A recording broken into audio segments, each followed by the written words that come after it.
నిన్న కూడా గొడ్డల పార్టీ అధ్యక్షుడు ఇది ఎప్పుడు పెట్టారు? జస్ట్ ఇప్పుడే పెట్టాం సార్. పాత్రికేయులు సమావేశాన్ని పెట్టారు.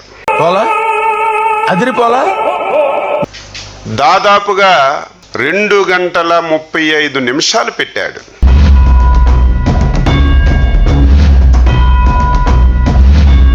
మొత్తం మొదటి అక్షరం నుంచి చివరి అక్షరం వరకు పచ్చి అబద్ధాలు.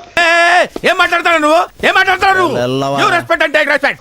నేను ఎప్పుడూ చెప్తాను, మళ్ళీ చెప్తున్నాను, ఆ పార్టీ పుట్టికే అబద్ధాల పైన పుట్టినటువంటి పార్టీ. నిన్ను మొదటి నుంచి చూస్తున్నాను, నువ్వు నాకు రెస్పెక్ట్ ఇవ్వటం లేదు. ఫ్రస్ట్రేషన్ కి లోనయ్యాడు. ఈ అక్రమ వ్యాపారాలన్నీ చంద్రబాబు నాయుడు గారి మీద గుండెపోటుతో చచ్చిపోతారని, ఇదే చివరి ఎన్నికలని. నీచులు ఎప్పుడు నీచంగానే మాట్లాడతారు రావు గారు, మీకు తెలియదే ఉంది. ఒకసారి నువ్వు తెలుసుకో. ఏంటది?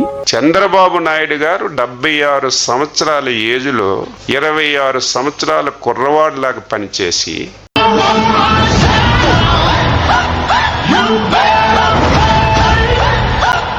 కనీసం ఒంగోని కొబ్బరికాయ కొట్టలేనటువంటి నువ్వు పాలడు చూడు. కొన్నాడు బాబోయ్ కొబ్బరెట్టినాడు, ముసలోడు బాబోయ్ నడుం మంచలేడు, ముసలోడు బాబోయ్ నడుం మంచలేడు. అరే రే పెద్ద సమస్య వచ్చి పడిందే. మేము జగన్ మావయ్య అంకుల్ కూడా ఆడం మేము జగన్ తాత ఇంకోసారి జగన్ తాత జగన్ తాత. అటువంటి విమర్శలు చేస్తుంటే ఆశ్చర్యం కలుగుతుందని చెప్పి తెలియజేస్తున్నాను. ఈ మాత్రం దానికి ఇంత షాక్ అవుతాడేంట్రా? ఇలాంటివి మా దగ్గర చాలా ఉన్నాయి. నా గురించి చెప్పలేదా బాబుకి? మా తాత చనిపోయాడు, నా తండ్రి చనిపోయాడు, నా బాబాయ్ చనిపోయాడు, మాట్లాడాడు. వాళ్ళందరినీ సందర్భాన్ని బట్టి గోడెక్కిచ్చేశారు కదా. ఒక వ్యక్తిని నేను గుర్తు తెచ్చుకోవాలి. ప్రముఖ డైరెక్టర్ శంకర్ గారు ఎందుకు 30 సంవత్సరాల ముందు అపరిచితుడనే ఒక సినిమాని తీశాడు. మీరందరూ చూసుంటారు.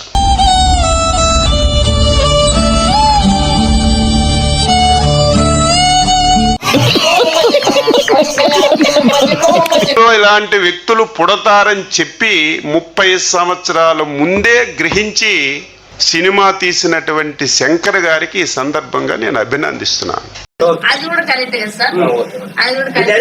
అపరిచితుడంటే అపరిచితుడు.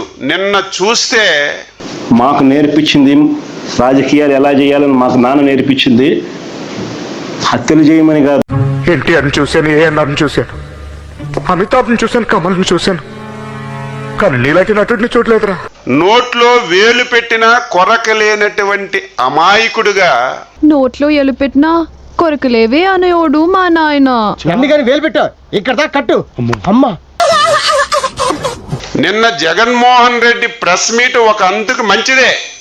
అదేలాగా హౌ ఇట్ ఇస్ పాసిబుల్? ఎందుకు మంచిది అంటున్నానంటే, ప్రతి 5-10 సంవత్సరాలకి కొత్త జనరేషన్ వస్తుంది. యువకులందరూ కూడా వస్తున్నారు. నాకు అర్థం కాలేదు సార్. నెమ్మదిగా అన్ని అర్థమవుతాయి కానీ నాకు కూర్చో. తాత చేసినటువంటి దమనకాండ చాలా మందికి తెలియదు. అదేంటి? ఈ రోజు ఆయన మాట్లాడి దాని మీద తెచ్చికి తీసుకురావడం ఒక శుభ పరిణామం.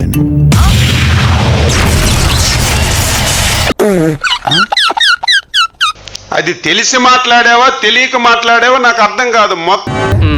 పాములు పట్టేవాడు పాము కాటికే పోయినట్టు కళా వైద్యుడు కళా వైద్యం వికటించి ఆ రోజు రాజశేఖర రెడ్డి కానీ ఈ రోజు జగన్మోహన్ రెడ్డి కానీ మన రాష్ట్రం మీద, మన రాష్ట్రంలో ఉన్న దేవుళ్ళ మీద ఒక కక్ష కట్టుకున్నారు.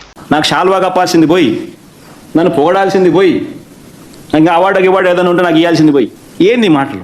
ఎందుకంత పగ దేవుళ్ళ మీద? మీకు ఎందుకంత పగ? నా దందా అంతా మా రాష్ట్రంలో ఉన్నటువంటి 7 కొండలవాడు వెంకటేశ్వర స్వామిని అపవిత్రం చేయాలని ఆ రోజు నుంచి ఈ రోజు వరకు మీరు కంకణం కట్టుకున్నారు. ఇలాంటి 1,90,000 ఉంటాయి. ఇది వ్యాపారం. ఆ రోజు బొత్స సత్యబాబు గారు కూడా మాట్లాడారు.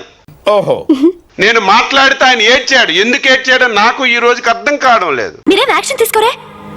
ఏం యాక్షన్ తీసుకోమంటావు? వాడు చెప్పేది ఏమిటో అర్థమైతే యాక్షనో ఆక్షనో ఏదో ఒకటి తీసుకోవచ్చు. అదే నేను ఆ రోజు చెప్తే నువ్వు ఏడ్చావు. ఎందుకు ఏడ్చావు? ఈ రోజుకి సమాధానం లేదు.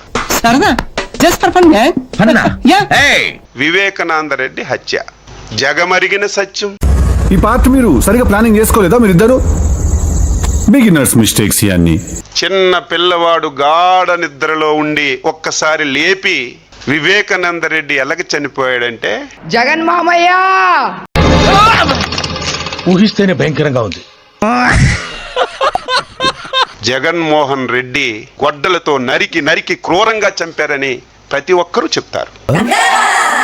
గొడ్డల పార్టీ ఎందుకు గింజుకుంటున్నావు? గొడ్డల పార్టీ కాదా? నీ పిండాన్ని పిల్లులకు పెట్ట ఈ రేంజ్ లో తింటున్నావేంట్రా? ఓకే,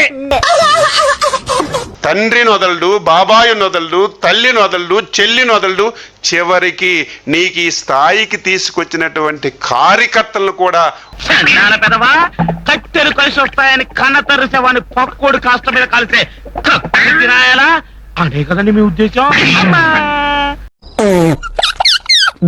ఆయన ఒక్క నైజం, పదవి లేకపోతే అన్ని చేస్తాడు విమర్శలు. నేను కావాలని మాట్లాడు, నా తలరాత ఈ మాట మాట్లాడాలి, జనంతో ఇలా దెంగులు తినాలని రాసి ఉంటేనే తింటాను. 5 సంవత్సరాలు ఏం పీకావు నువ్వు? ఏం పీకేవు అంటున్నారు చెప్పండి. అపోజిషన్ లో ఉన్నప్పుడు నీ తండ్రి హత్య మీద మాట్లాడావు, నీ బాబాయ్ హత్య మీద మాట్లాడావు.